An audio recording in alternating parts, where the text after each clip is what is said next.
Olá, bem-vindo de volta ao Classe de Professores. Estamos na lição de número 11 agora, levado e julgado.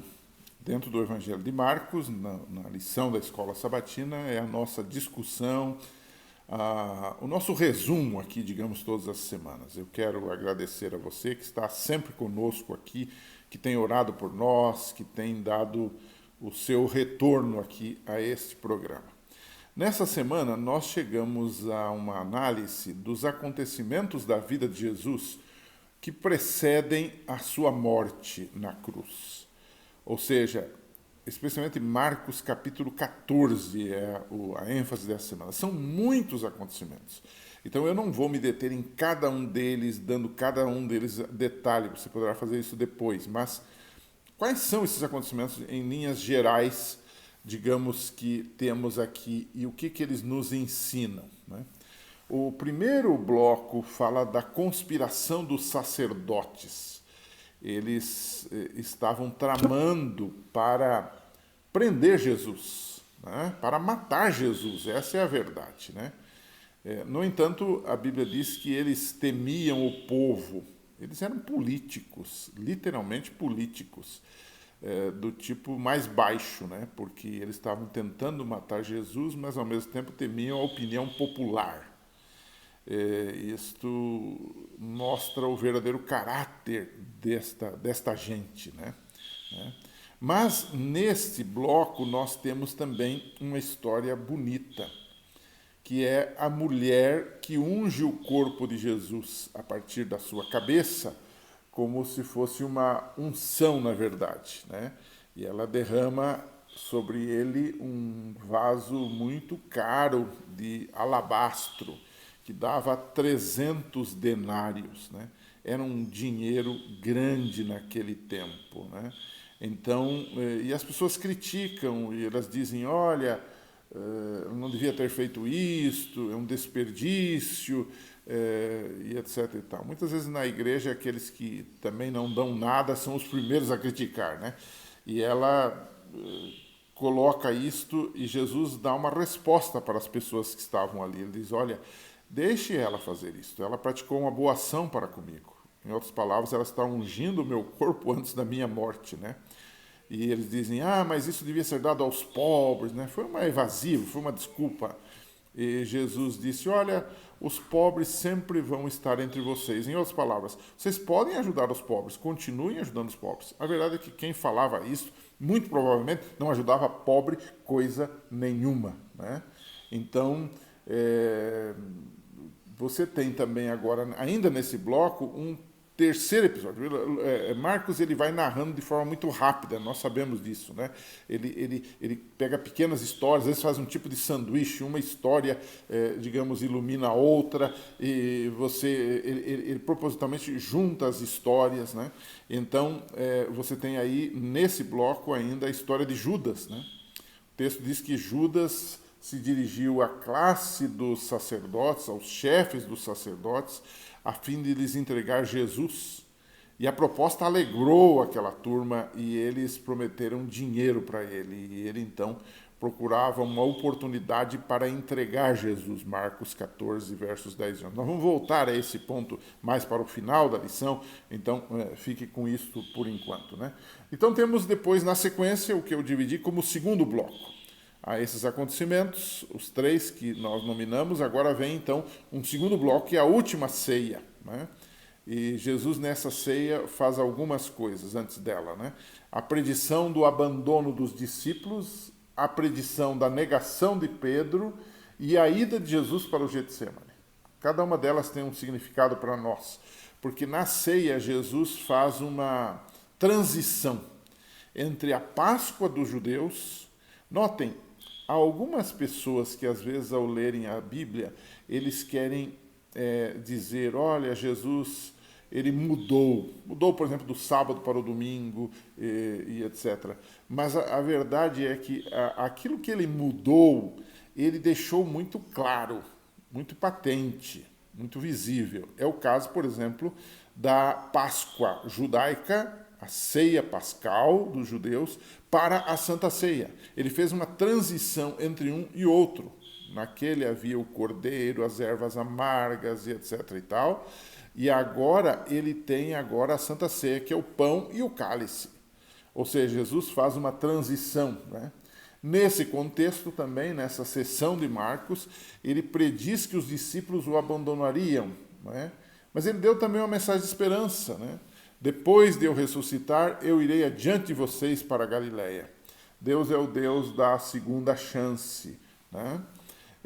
E Pedro se levanta nesse contexto, olha, jamais nós vamos te abandonar, Jesus.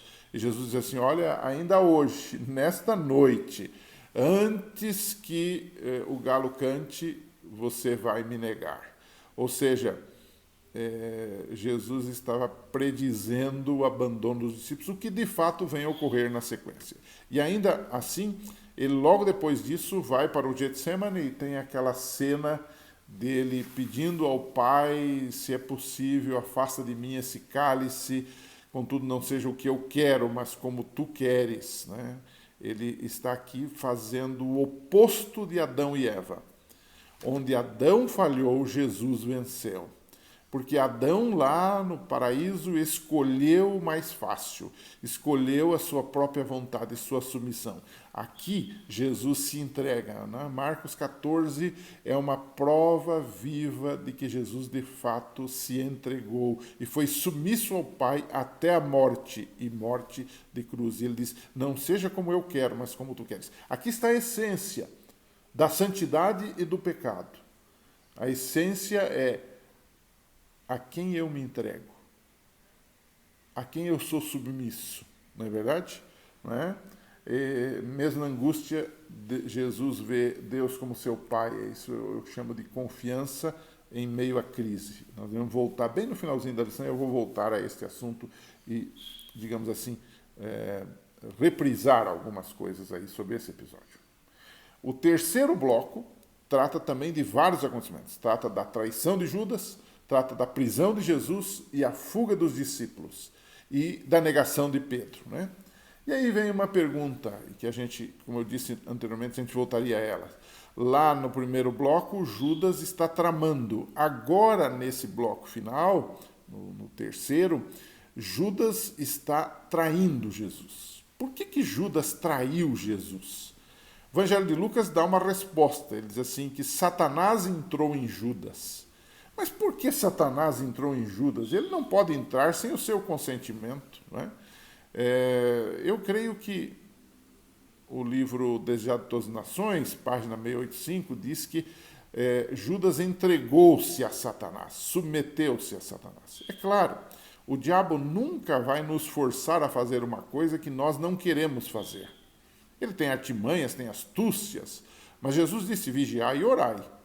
Então, Judas se entregou a Satanás e se submeteu à sua própria ambição. Ele nunca, na verdade, se entregou totalmente a Cristo. Ele havia lances que parecia que estava ao lado de Jesus, mas não estava, né? Ele, no fundo, era um cego para a sua fraqueza de caráter. Ele fechava os olhos para o seu próprio problema, porque ele certamente percebia em algum momento esse problema. Jesus o alertou várias vezes, né? Então, você tem aqui uma realidade de Judas que pode ser a minha e a sua, se nós assim o permitirmos. Mas tomara que não seja, né? Que sejamos submissos a Jesus, como foi Pedro, que falhou também, mas que volta-se para Jesus e obtém o perdão e a graça e tem uma continuidade gloriosa na sua experiência com Deus. Agora, nesse bloco também, depois da traição de Judas, nós temos a prisão de Jesus, né? E os discípulos fugindo, né? E aí tem até um episódio que Marcos narra e alguns discutem se seria o próprio Marcos, seria João, quem seria. A gente não sabe. De um discípulo, não é? Um seguidor de Jesus que fugiu nu, deixando um lençol para trás de medo de ser preso, provavelmente, né? Então, eu diria que não precisamos discutir quem era ele, porque isso pouco nos interessa. O que interessa para nós é que ele, ao invés de deixar tudo para seguir Jesus, deixou tudo para fugir de Jesus. Infelizmente, esta foi a sua a sua pregação, o seu testemunho mau nesse caso, né? E aí, finalmente, dentro desse bloco, Jesus é julgado, e enquanto isto, nós sabemos que Pedro o nega, e tem todo aquele histórico da negação de Pedro lá naquela casa onde, ao redor de uma fogueira, ele peremptoriamente nega que era seguidor de Jesus, né? Esse é o perigo de seguirmos, e o texto começa dizendo que ele seguia Jesus de longe. Claro que isso era no aspecto físico, geográfico da palavra, mas você pode fazer uma aplicação espiritual aqui e dizer que ele seguia de longe porque ele não tinha ainda, de fato, estado imerso na graça de Deus, mas ainda tinha dúvidas, problemas, e a partir disso é que há, de fato, uma mudança de vida, uma conclusão da sua experiência. Então, depois de todas essas histórias, que você pode naturalmente explorar mais uma e deixar a outra, né? Eu tentei dar uma pincelada geral em todas elas, eu queria deixar com você, digamos, duas perguntas para você discutir com a sua classe, que são abrangentes, né? A primeira delas é: por que Jesus repreendeu os seus discípulos porque eles não vigiaram com ele lá no jardim do Getsemane? Ele disse: vocês não podem estar comigo nem uma hora, né? Por que ele repreendeu os seus discípulos, né? A gente entende que ele repreendeu porque os discípulos estavam à beira de um precipício. Como Judas, e a ilustração é esta, e como Pedro. Todos eles poderiam cair como Judas, em outras situações, é claro. Não a de trair abertamente Jesus, mas poderiam, digamos assim, sossobrar, naufragar na sua fé. Então eles estavam em perigo. Jesus disse assim: olha, vocês não dedicam tempo para orar, para vigiar comigo? O que está acontecendo com vocês? Né? Então eles estavam à beira de um precipício e eles não estavam percebendo aquilo. O que Jesus faz ali é um apelo. E ele então diz: vigiem e orem para que vocês não caem em tentação. O espírito está pronto, mas a carne é fraca.